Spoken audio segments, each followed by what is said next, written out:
We are live. Hello, Michael. How you doing? Lino, I'm doing well. How are you on this Wednesday, October the 25th, 2017? This is the inaugural live stream for the Edmundite show. The Edmundite show. So we are your two hosts, Father Michael Carter, Father Lino Oropeza, priest in the Society of St. Edmunds, located here, the two of us at St. Michael's College in Burlington, Vermont. And this is really just our way of getting used to this format and getting used to the technology that we have. We're hoping that in the future this will be something more polished that we know quite what to do with.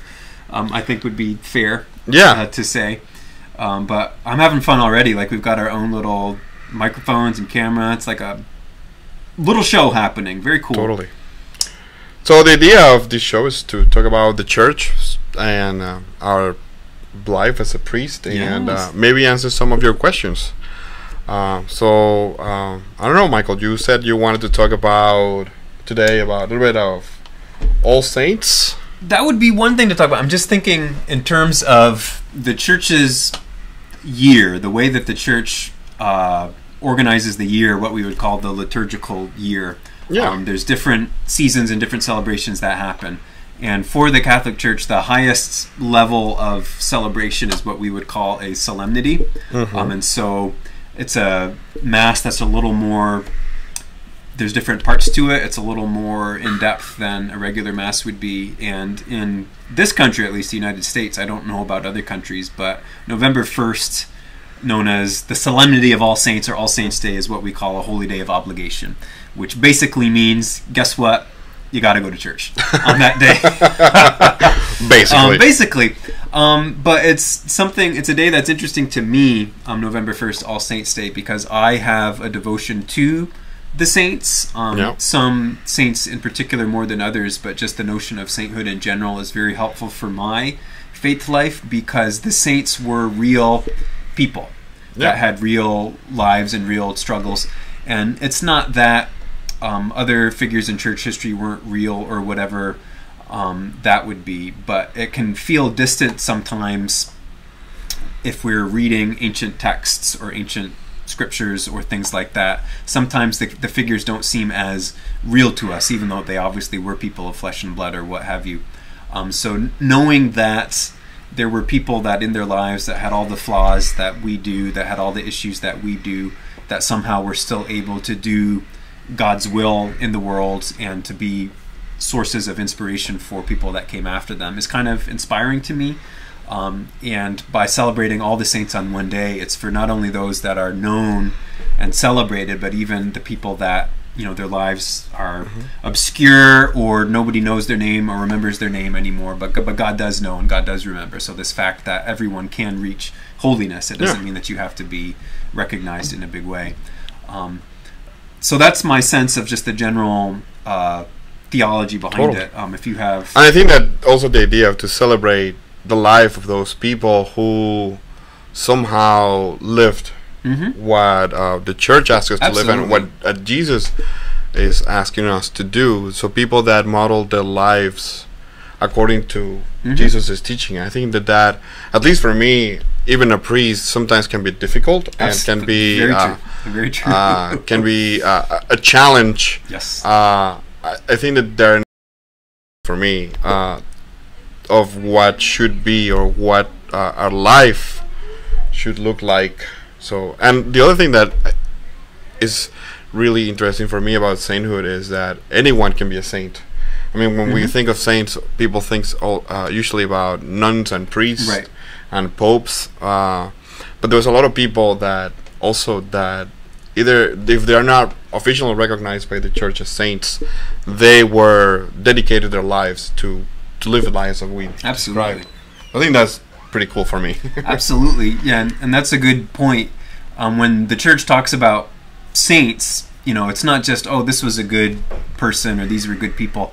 It's people that are held up as examples by the church, saying this person led a life that is worthy of imitation in some way, shape, or form. So they're inspiration for those of us that then follow in their footsteps to try and do the best that we can to sort of be in their company and to serve the church and to serve God in the same way that they did. And it's people that it makes it seem very real and very attainable. So for me, who knows that I have all sorts of flaws and issues and difficulties and whatever, the fact that, you know, people are able to live a good life and attain, you know, the goal that the church wants for them, I find to be inspirational. So it's very cool. Cool. I know you have a devotion for Saint Joan of Arc. I do. And I know That's that true. She's one of your favorites, if not your favorite. She would be my favorite saint, I would say. She would be my favorite saint. And just to touch a little bit about that, if I may, building on what you said, she was a person who, you know, she was not a nun, she was not a priest. Obviously not saying that it's bad to be a nun or a priest. I mean, look at Lino and I, but two priests. I'm not saying don't do that, but for most people, you're not in that state of life, and that's okay. And she was someone that came, you know, from a poor background, so it's not somebody that has to be rich. Okay, and she was a young woman that, through the grace of God, through the power of God, found that she was able to be in an arena that was something devoted for men, so the military world, and was able to be successful in that regard, and was able to bring about big historical changes in France, her hometown. So just something about that, for whatever reason, has always been very inspiring to me. Maybe at some point I can go on more at length about that here. I don't want to spend all the time on that today, but that's just an example of somebody that led an extraordinary life and is the sort of person that is celebrated on a solemnity like the Feast of All Saints. I don't know if I have shared this with you before, but one of my favorite saints is Saint Augustine. Sure. Because I identify a lot with him, because he was lost, if you will, and you have Saint Monica praying a lot for him. Saint Monica, his mom. So you can be a mother and a saint too. Yeah. So I liked him because he did almost everything he could to be as far away as he could from God. Right. But at the end, he came back. He came back strong.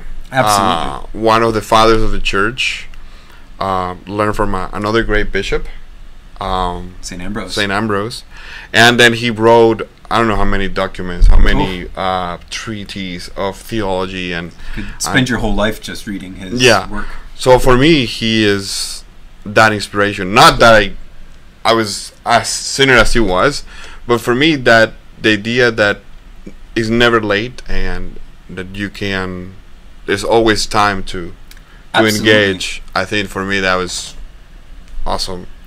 I know an image that Augustine used, a metaphor, if you will, and I'm kind of laughing to myself. Maybe this is applicable to your life directly, but he viewed his conversion towards the faith, or his decision to move towards the faith, as being similar to somebody who, in the morning, they're in bed and they're awake, and they know that they have to get up out of bed and face the day at some point, but they just want a couple more minutes in bed.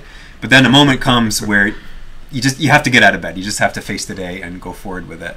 And I know, Lino, not to tell tales out of school, but you are somebody that is a sound sleeper. Maybe I am. Tough to get. I mean, I lived next door to him for a semester or two, an academic year at least, and I know that you had your alarm and things like that. And some of our brothers have more direct comments on that, but I think it's a fun metaphor.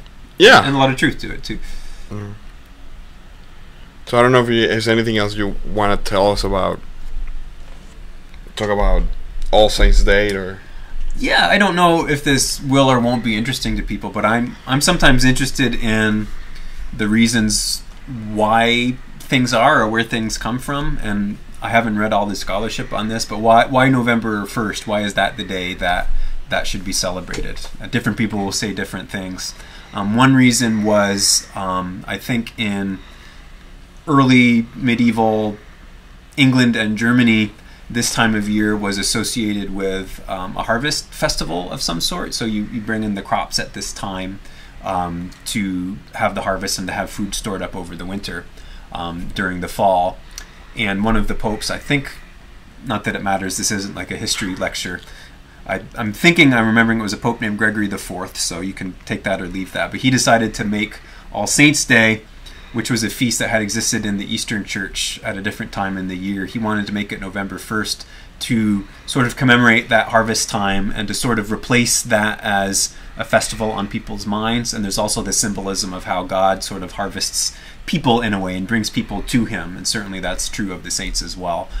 So it's very much a fall celebration, a fall holiday, which I think is kind of fascinating, and has sort of that imagery of the fall season and harvest, which is kind of neat, I think. And not as much to say about this, but the day after All Souls Day, so All Souls Day is November 1, mark your calendars if you haven't already. It's Wednesday. And it's coming up. It's coming up, and there's masses at St. Michael's College, so look at the schedule to get your mass obligation done. It's a good thing. It's a good day. The day after that, September. I'm getting my own calendar mixed up. Good. This is good. November 2nd is a day that they call, I think the formal term for it is the Commemoration of All the Faithful Departed, otherwise known as All Souls Day. And what's different about that from All Saints Day is a saint is somebody who we can say, you know what, they made it. Okay, they made it to heaven. They're there with God. They're seeing the beatific vision that happens, so we can venerate them. And All Souls Day is for people that, they've died. We may not be sure of their status. We hope for them. We pray for them. We hope that they're with God, but we can't necessarily, we don't know always what happens after a person dies. To be, we live in hope. We're people of the resurrection. Not to get into the heavy theology of it, but if there's this notion of purgatory as a place where people are sort of cleansed before they enter heaven, it's kind of a strange concept maybe that we can talk about. I think I'm getting some hair in my mouth that we can talk about. Well, it happens, I got long hair. That we can talk about more fully later, but I think it's important to know that there is people in our lives that have died, and there's an opportunity to pray for them and to remember them in a special way. And on November 2nd, we have the opportunity to do that. And the Day of All Souls is a very special celebration in Latin America. That's true, yeah. Say a little bit about that. Especially in Central America, in Mexico and Nicaragua and Guatemala, and those places. Dia de los Muertos. It's a huge celebration, and people actually that day go to cemeteries and they do masses in the cemetery, and they sometimes share a meal with that special person that died and part of their family. They bring food and stuff, and they decorate the tombs of the people that have died. It's a very interesting celebration. Down in my country, in Venezuela, we're not as we don't celebrate that much, although our masses do get packed that day. People praying for the loved ones. And it was funny because when I was down there, like, everybody in the family will want them to pray for them in mass, but you have to say who's asking the prayer. Okay. So you had to pray for the same person like 50 times. You had to say it was his mom, his wife, his sons, his uncles, aunts. So it was interesting. So hopefully everyone's taken care of. So you had to read the list of names like half hour before mass. Oh my goodness, that's funny. Yeah, so that's one of the things in Venezuela. It's very interesting that day. Masses get packed. Sometimes you'll have 3 or 4 masses that day in every parish because there's so many people coming to mass. And I think that goes to show that this is something that is important to people. Everybody has loved ones in their life, has friends or family, and we're not in this world forever. So there's loved ones that we have that have passed away that we miss in a physical sense here. Hopefully we are able to still be in touch with them spiritually, and we certainly pray for them and pray for their souls, the repose of their souls, and that's a very real thing for people, because people know what it's like to have loss and to miss their loved ones. So I think it's an important day for folks. Yeah. I just want to interrupt you, but I want to tell those people who are listening to us that they can leave their comments in our live chat, and we're going to try to address them as they come. And if they're watching this recorded, that they can leave their messages for either Michael or me, and we'll read them and try to be as responsive as we can. And obviously this is something that's just getting off the ground. I think this will be the second video that's on the YouTube page to begin with, so it's like you got to start small, right? And hopefully the more that we do it and the more comfortable we become with the format and the technology and spreading the word about it, there'll be more feedback. But until then, Lino and I are also happy to just share each other's company. It's a good time. I have a couple things in my mind that I've seen sort of in the church world and what have you, but I don't want to kind of steal things if there's stuff that you wanted to bring up as well. No, at this moment, I think that we can call it. Okay, cool. It's been 15 minutes. Yeah. We hope that you have enjoyed us ranting about maybe you learned something. Who knows? I mean, All Souls Day and All Saints, and we were trying to do this weekly, so we invite you to follow us and to be with us and to keep us in your prayers, and we'll try to keep you in ours. We will do. So until next time, we will see you. Thanks for watching. See you later.